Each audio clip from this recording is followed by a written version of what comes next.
Bonjour à toutes et à tous et un grand merci pour cette invitation aujourd'hui.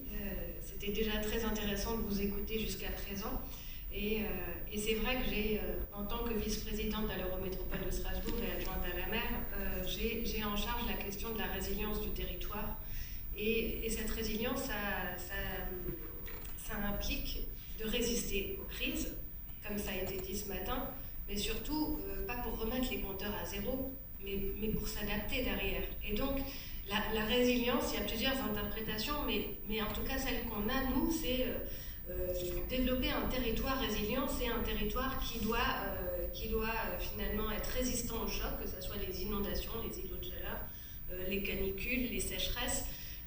Mais derrière, comment on fait pour faire en sorte qu'on n'ait pas juste des réactions post-crise? Et il y a eu la crise Covid, derrière c'était très bien, il y a eu des élans de solidarité. En France en tout cas, on a augmenté le nombre de places d'hébergement qu'on a supprimé hier pour partie dans la loi de finances, parce que on tourne une page et on oublie que derrière, on a toujours plus de réfugiés à la porte du territoire et l'accueil inconditionnel n'existe pas. Moi, ça m'inquiète puisque ce qui m'importe, c'est qu'on soit capable d'accueillir, d'avoir un territoire hospitalier et qu'au niveau de l'Europe, on puisse être d'accord aussi sur ces questions d'humanité, de solidarité. Et aujourd'hui, c'est être capable d'avoir en fait un process qui permette d'accompagner de la rue jusqu'au logement, finalement, toutes les personnes qui viennent sur le territoire. Et quand on a eu les 2003 pics caniculaires cette année encore, et là on enchaîne les pics caniculaires, et derrière on a forcément des îlots de chaleur qui sont liés, puisque plus on urbanise, plus on artificialise, et donc plus on augmente le risque aussi d'îlots de chaleur. Qu'est-ce qu'on peut faire pour réduire ce risque? C'est pas uniquement accompagner, c'est très bien d'accompagner les jeunes enfants, les personnes les plus âgées. Je dis ça parce que d'ici 2026, on aura un quart de la population à Strasbourg qui sera des seniors. Donc du coup, on a vraiment besoin d'adapter le territoire et d'accompagner. Mais d'adapter, ça implique penser aujourd'hui le territoire pour qu'il soit plus résilient, ça implique de planter des arbres, mais avant de planter des arbres, il faut conserver aussi l'existant. Et donc là, j'en appelle à la question de la sobriété qui est fortement discutée en France et qui n'est pas forcément appelée de la même façon dans les autres pays européens. Mais en tout cas, c'est la réduction tout simplement et basiquement de la consommation d'énergie, mais aussi de la consommation foncière.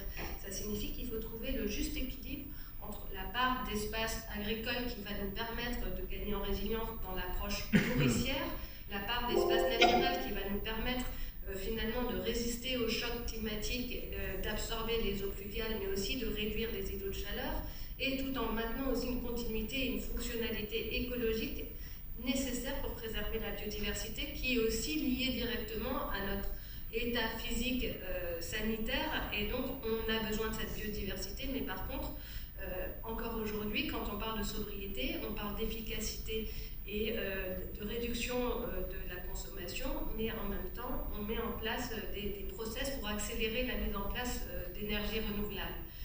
Attention, quand on accélère ces process, on le fait au dépend aussi de la biodiversité, puisque du coup, on estime que c'est plus urgent d'aller installer une capacité de produire de l'énergie avec des énergies renouvelables.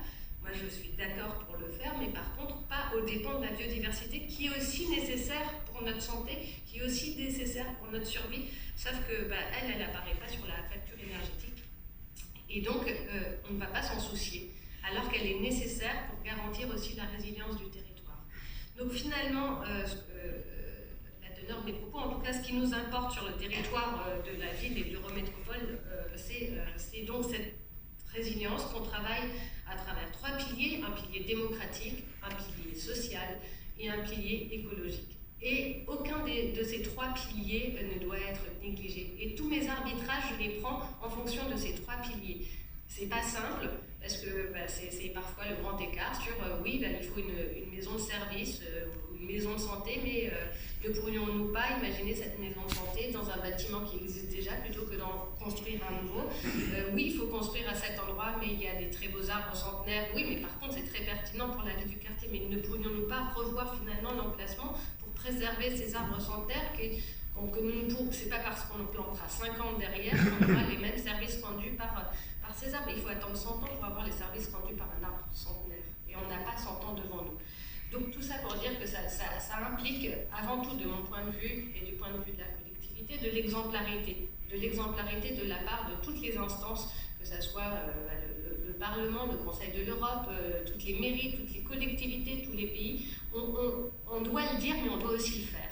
Et aujourd'hui, avant on pouvait se permettre de le dire, et on se disait que c'est les suivants qui le feront, mais sauf qu'aujourd'hui, on doit le dire et le faire immédiatement parce qu'on n'a plus le temps. Et les différentes crises qu'on traverse, la crise du logement, ça fait plus de 100 ans qu'elle existe, on n'arrive pas à la résoudre. Les crises sanitaires, elles s'enchaînent et ça ne va pas changer. Mais par contre, ça implique plus de solidarité, plus d'humanisme, et surtout de travailler pour une adaptation globale du territoire pour être plus résilient et plus résistant aux chocs, et ne pas reproduire les erreurs